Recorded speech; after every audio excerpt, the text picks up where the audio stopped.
Welcome to datascience.show, the podcast where data science meets executive leadership. We talk with top AI and analytics thought leaders about turning data into real business impact. If you're a C-level leader or data expert shaping the future, you're in the right place.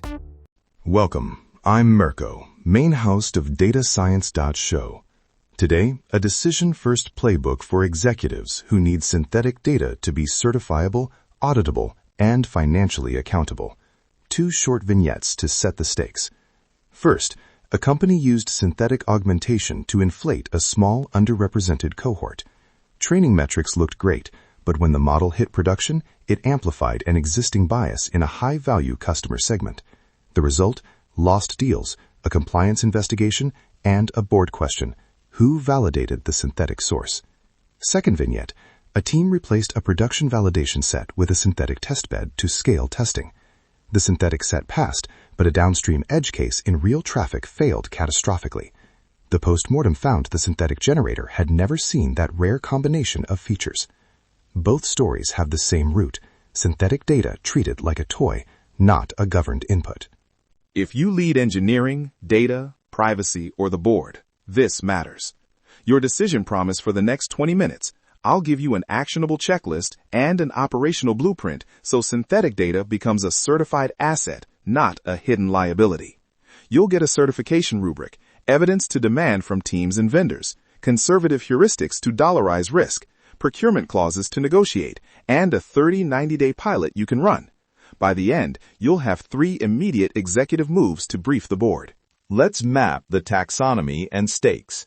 Synthetic data shows up in 4 common places: augmentation for class balance and edge cases, privacy-preserving sharing to collaborate across partners, stress testing and adversarial scenario generation, and full synthetic training when real data is unavailable. Each use case has different failure modes. Augmentation can shift class priors and amplify bias.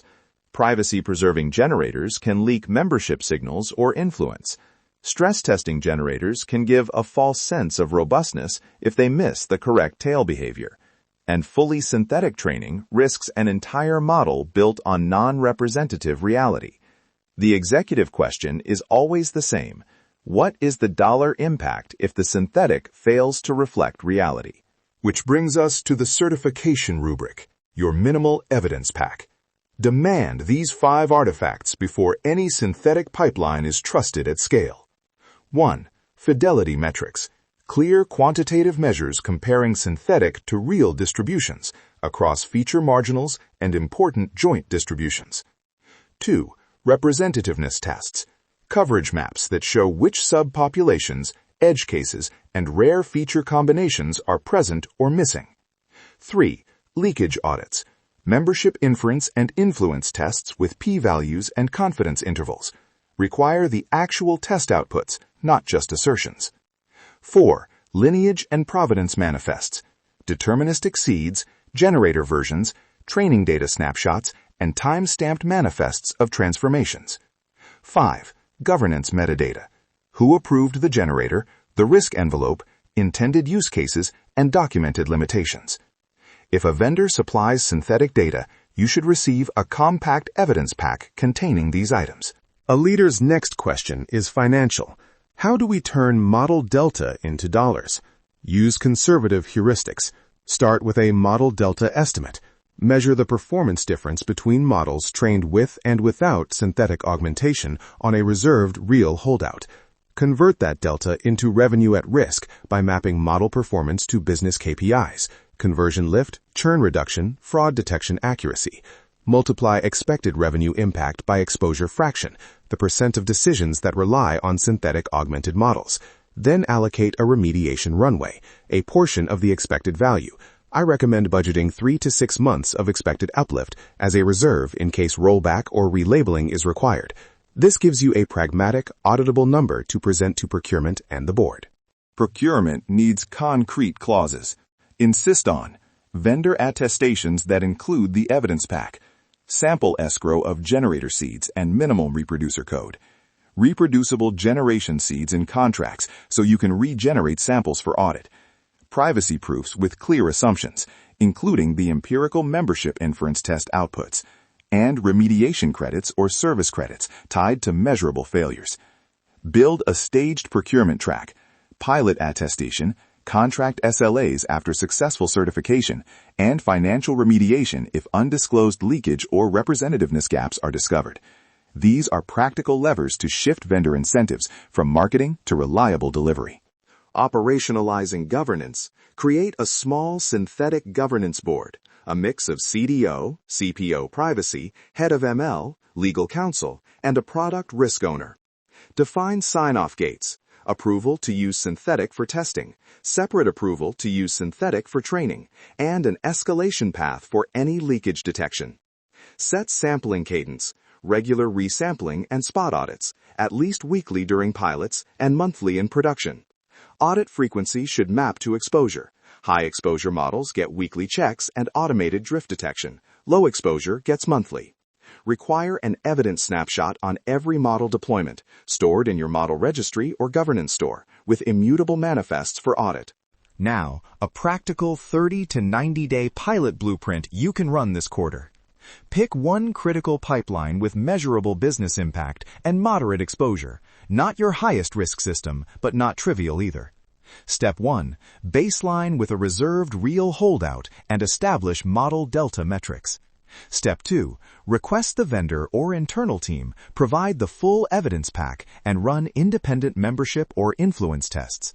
Step 3. Run paired training experiments, real only, synthetic only, and hybrid, and record model delta on the holdout. Step 4. Rehearse a leakage drill. Simulate a discovered leakage scenario and walk through remediation, rollback, relabeling, customer outreach. Step 5. Negotiate an attestation and remediation credits based on pilot findings, and brief the board with 3 KPIs: synthetic coverage percent, privacy leakage score, and model delta after augmentation. That's your 30 to 90-day loop. 3 immediate executive moves you should take today. 1. Mandate the evidence pack for any procurement or internal deployment of synthetic data. No evidence, no production access. 2. Budget a small remediation runway tied to projected uplift. Make it a line item in the project budget. 3. Launch the 30-90-day pilot on a selected pipeline and commit to a board briefing at pilot close. Those 3 moves convert vendor hype into accountable, auditable practice. Before we close, a few practical KPIs to report to your board. Synthetic coverage percent. What percent of training or testing inputs are synthetic versus real? Privacy leakage score, a composite of membership and influence test outputs normalized 0 to 100. And model delta after synthetic augmentation, the percent change in your key performance metric on reserved real data. These 3 numbers give boards a concise, comparable view of synthetic risk and benefit. A brief reality check. Synthetic data does not eliminate the need for real-world validation. Tests are probabilistic, privacy proofs are assumptions, and vendors can overpromise. Mitigate these by pairing synthetic with reserved real holdouts, requiring minimal leakage evidence, and staging procurement with remediation credits. If you do that, synthetic data becomes a scalable, privacy-preserving tool that you can fund, measure, and control, not a hidden liability. One final concrete deliverable. We built a 1-page synthetic data checklist that mirrors today's playbook, the evidence pack, procurement clauses, KPIs, and the 30-90-day pilot steps. Subscribe to datascience.show to get it and make it part of your next vendor review. Close the loop with governance, and you change how AI delivers value at scale. That's the difference between models and value. Thanks for listening to datascience.show. If you found value in this episode, subscribe, share it with your network, and join us next time as we explore how data science drives smarter decisions and better business outcomes.